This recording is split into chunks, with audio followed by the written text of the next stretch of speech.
আপনার আদরের বাচ্চা সারাদিন মোবাইল নিয়ে ব্যস্ত থাকে। এর থেকে সমাধান খুঁজছেন কিন্তু পাচ্ছেন না, তাই তো? চলুন আমি একটি সেটিংস দেখাচ্ছি যার মাধ্যমে আপনার বাচ্চাকে মোবাইল ব্যবহারে সচেতন করে তুলতে পারবেন। শুরুতে আপনার মোবাইলের সেটিংস অপশনে ট্যাপ করুন। এরপরে একটু নিচের দিকে চলে যান, সেখানে digital wellbeing and parental controls এর উপরে ক্লিক করুন।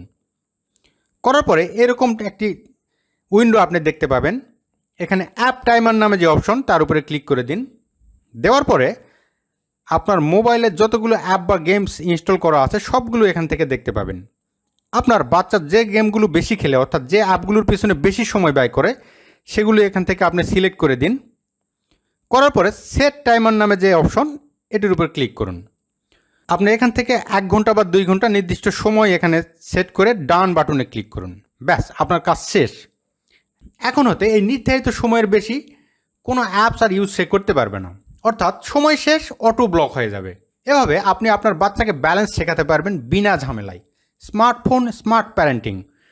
আরও এ ধরনের টিপস পেতে আমাদের চ্যানেলটি সাবস্ক্রাইব করুন, বেশি বেশি লাইক, কমেন্ট এবং শেয়ার করুন। ধন্যবাদ সবাইকে।